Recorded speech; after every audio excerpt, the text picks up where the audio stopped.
Welcome to my channel. So, ang gagawin ko ngayon is what's in my makeup box. Kasi literal lang, mega box ang gamit ko. Wala pa akong train case kasi ang mahal ng train case. Nasa mga 7,000. So, wala pa sa budget. So, ito. Isa-isahin ko yung mga makeups ko. Umpisahan natin sa brushes. So, ito. Ito yung aking brushes. Yan. So, meron akong foundation brush. Yan. Foundation brush. Then, meron akong parang blush brush ata to. From Everyday Minerals. And then, meron din akong blush brush from Marinode.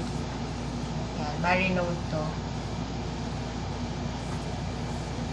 And, ito mga Everyday Minerals din to. Ito. So, parang, ang alam ko, 13 pieces to nung binili ko siya. Hindi ko na maalala kung saan ko siya binili, pero I bought it set na. Ito naman, blending brush. Ito parang eyeshadow brush din. Ito naman parang large blending brush. Ito, mga eyeshadow brush din to. And then ito, flat top brush. Yan. Actually, ito lagi ko tong ginagamit for powder. Ito. After kong mag-liquid foundation, ito yung ginagamit ko. Tapos, flat kabuki brush. For powder din to. Usually, ginagamit ko to pang travel lang. And, ito, blush brush. From Everyday Minerals pa rin. Ginagamit ko rin to, pang travel din. Kasi maliit lang siya. And, meron pa akong dito, sculpting brush. It's from Beauty Cosmetics. It's a holy grail. Talagang mapaperfect mo yung contour mo if you have this contouring brush. Or it's a sculpting brush. And, I also have this goat hair blush brush. Also from Beauty Cosmetics. Nagtatak siguro kayo bakit lahat ng brushes ko merong brush guard. Kasi napansin ko, pag walang brush guard, parang nagwawatak-watak, or naghiwa-hiwala yung mga bristles ng brush. Tapos ito naman, I bought this sa SM Department Store lang. It's from Showwheel. Eyeshadow brush din and eyeliner. Parang eyeliner brush ito. And then I also have this, I don't know anong klaseng brush to, pero parang ginagamit to for eyeshadow rin siguro. Ang brand nito is Bella Pierre Cosmetics. It's from the States. Padala ng mom ko to. Tapos ito naman from Marinode. Spoolie, and meron na rin siyang eyebrow brush. Ito naman, foundation brush from Marinode. I bought it sa SM Department Store. And then I also have this Beauty Cosmetics eyeshadow. It's not an eyeshadow, sorry. It's an eyebrow brush. Very helpful to pag nag-a-apply ako ng aking eyebrows. And then,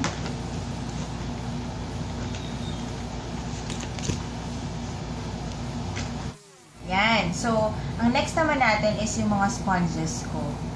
So, ang sponge na meron ako is itong Real Techniques Miracle Complexion Sponge. So, nabili ko lang to online. Parang nasa 400 pesos. So, parang pasira na nga eh. Tsaka madumi. Hindi ko pa nalalabhan. So, ito. Yan. Inamoy pa talaga. Pero yan. Okay din to. And then, I have this sponge wedges. I bought this sa Watson's lang. Mura lang to, nasa parang 70 pesos. Tapos yung ginagawa ko sa mga sponges ko, nilalaban ko sila after use. Tapos gagamitin ko ulit. Minsan pinaka-alternate ko. And then, next, I have mascara. I have 3 mascaras. I have this L'Oreal Double Extension Curl. At yung isa is Beauty Tubes. So, it's from L'Oreal. I bought this sa Metro District Mall here sa place namin. Dito sa lugar namin. I think it's around 800 to 900 pesos per tube. And then, I have this Fashion 21 Double Up Mascara. Ito, ang mura lang nito. Talagang okay siya for everyday use. Pero hindi siya advisable pag lagi kayo nagko-contact lens. I mean, hindi mo siya ma-apply na sobrang dami. Or hindi mo mapapahaba ng bongga yung eyelashes if nagmamaskara kayo. Kasi if you will use this all day, parang nagkakaroon ng mga residue. Ewan ko kung ano ba tawag doon, residue o ewan. Parang nagwawatak-watak, tapos pumapasok sa loob ng eye. So, hindi siya advisable. Pero itong L'Oreal, okay siya. Yan. Yung next naman natin is mga kung ano-ano lang. Halo-halo na siya. Ito, meron akong waterproof eyebrow primer. I bought this online. It's from NYX. Proof It Waterproof Eyebrow Primer. I use this first before I put on my eyebrows. And then I also have this primers before I put on my foundation. Ito nalagay ko, Quick FX. Gusto ko to compared sa ito, Rimmel Stay Matte Primer. I also bought this online. Ito lang yung mga primer ko. Kung tatlong to. This is for my eyebrows. For my face, itong dalawa. And, but between these two, I love this Quick FX. Mura pa. It's only 70 pesos.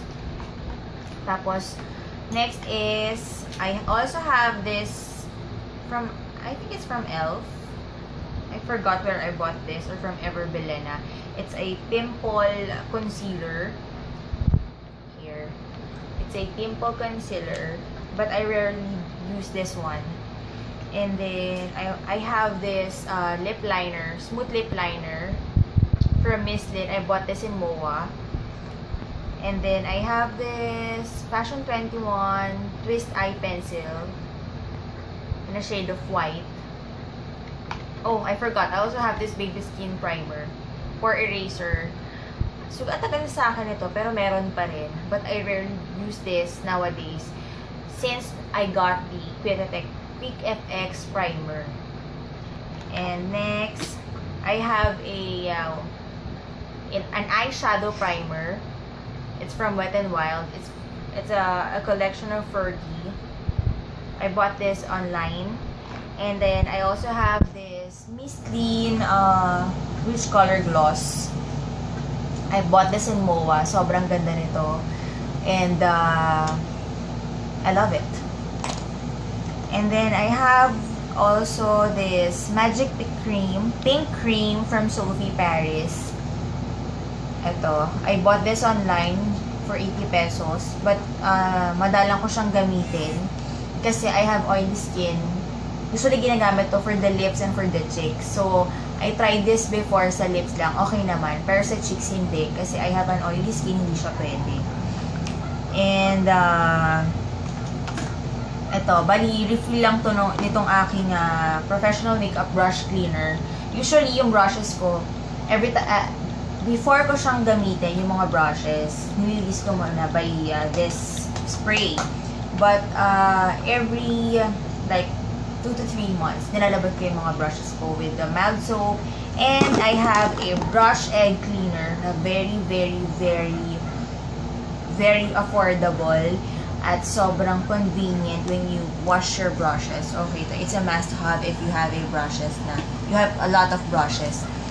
And then I have this Fashion 21 Perfect Stick. It's with a tea tree oil in a shade of milk tea. I bought this a year ago in MOA sa Watsons.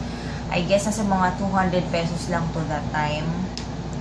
And, oh, I forgot, I also have this Maybelline Hyper Curl Volume Express. It's a waterproof. I bought this in SM Department Store.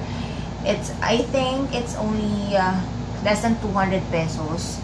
I use this for everyday, minsan. Pero, in between this and the Fashion 21, mas ginagamit ko yung Fashion 21. Alright. So, yun. Yung mga next naman natin, yung next ko na ipapakita sa inyo is yung mga powder ko, mga blushes, highlighter, ano pa ba? Concealer, eyeshadows. Yun. Yung mga papakita ko sa inyo. So, ito, I have this Nichido Final Powder in a shade of Pink Glow. I bought this sa Watsons. Around 200 to 250 pesos. I'm not sure. Basta nasa ganon. Tapos, I also have this loose powder from 3W Clinic Professional. I bought this online like 2 years ago. Sobrang ganda niya. Parang nasa 500 to 750 ko siya binili. Pero until now, meron pa rin. And then, itong Eyedot Cream Powder. Ito. Once ko lang ito ginamit, tas yun, nakastock lang siya dito sa lalagyan ko. But I rarely use this kasi yung amoy niya kakaiba. Bala ko na nga ito pamigayin. And then, I have this Clear Smooth All-in-One Powder. Ito talaga yung always kong gamit. Yan. Paubos na nga rin siya. After I put on my liquid foundation, I use this Maybelline. Then I also have this L'Oreal Matte Magic in a shade of Nude Vanilla. Yan. Madalang ko rin tong gamitin. Actually, nung binili ko siya, nun ko pa lang siya laging ginagamit. But afterwards, napansin ko na hindi long lasting. Tulad ng sinasabi nilang 12 hours. Siya mag-stay sa face mo. Hindi, for oily skin. Because I have an oily skin, pero in 12 hours, hindi siya tumatagal. So, bumalik ako dito. And then, I have this Catrice Multicolor Compact Powder. Ito, in a shade of Rose Beige.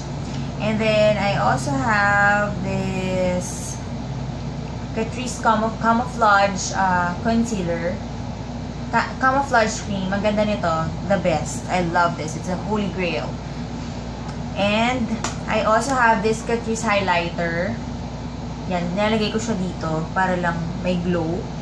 And then, I have this Physicians Formula Radiant Bronzing Powder in a shade of Sunlight. And then, I have this NYC Smooth Skin Bronzing Face Powder in a shade of Sunny. I use this for contouring. And then, I also have this Naturactors in the shade of 141 and 171. So, sorry. Bumagsak pa. Ito, I have this. Actually, I used this 171 after putting my primer. And I used this before I put on my liquid foundation. And this, for my blushes, I have this Everbelena Raisin Blush. And then, Collagen Rosy Touch Blusher from Showil in a shade of 003. And also, Everbelena Pink Petal. Ito, kabibili ko lang nitong Essence Silky Touch Blush in a shade of Life's Cherry, number 60. I haven't used this kasi mas prefer ko to. Itong Raisin from Everbelena. And then I have this Nichido Pink Champagne Chic Mousse. I also rarely use this. And then, what else? Here, I have an eyelash curler, a scissor, and then tweezers in case of emergency. And then, I have clamps, pins, hair ties, Oh, my e.l.f. eyebrow kit. I used this for long time ago. Siguro nasa college pa ako, ito na yung gamit ko. Until now, ito pa rin yung gamit ko. Okay naman. But before, gamit ko to without a primer. Okay siya. Nung nag-start akong gumamit ng eyebrow primer, okay rin. Mas matagal kahit pawisan ako. One time nag-commute ako, talagang super pawis, but still, andyan pa rin yung mga eyebrows ko. Hindi pa rin nabubura. Ang next ko naman papakita sa inyo yung mga palettes ko. So, yung mga eyeshadow ko, itong palette ko is yung Ever Belena eyeshadow 24 shades with vitamin E. Parang nabili ko ata to, less than 300 lang. 2 years ago. Hanggang ngayon okay pa rin. Kasi kung everyday naman hindi ako naglalagay ng eyeshadow, siguro pag may mga okasyon lang, doon lang ako nag-a-apply ng eyeshadow. Kaya matagal din siyang maubos. And then, I have this 2 e.l.f. Flawless eyeshadow in a shade of beautiful brown and Sea Escape. And then I have this foundation. It's a Maybelline Dream Liquid Mousse Foundation in a shade of Classic Ivory. Sobrang ganda nito. I bought this last December. Ang price ito is $599 sa Watsons. Okay siya. Yun lang, wala siyang takip. Yeah, pero may lock naman. But still, wala siyang takip. And I have this Precious Mineral BB Cream from Etude. Before this, I used this Etude. But ngayon, hindi ko na siya ginagamit. Kaya itong takip niya, dito ko nilalagay. Yan, kasi ito yung lagi kong gamit. Para hindi nadudumihan. And then, I have a Nichido True Lashes Eyelash Adhesive. I have this too. And then, I also have this Duo Eyelash Adhesive. But I use this whenever I put on eyelashes. So, ito yung first eyelashes ko na binili from SM Department Store. It's from Showil. It's only 59 pesos. I also have this Korean brand eyelashes. I bought this online. So, yun. Yan lang lahat yung mga makeup ko, mga pampa-arte. Yun lang. Next time, gagawa naman ako ng what's in my makeup bag. Yung lagi ko talagang dala for everyday. So, yun. Thanks for watching and please subscribe for more videos.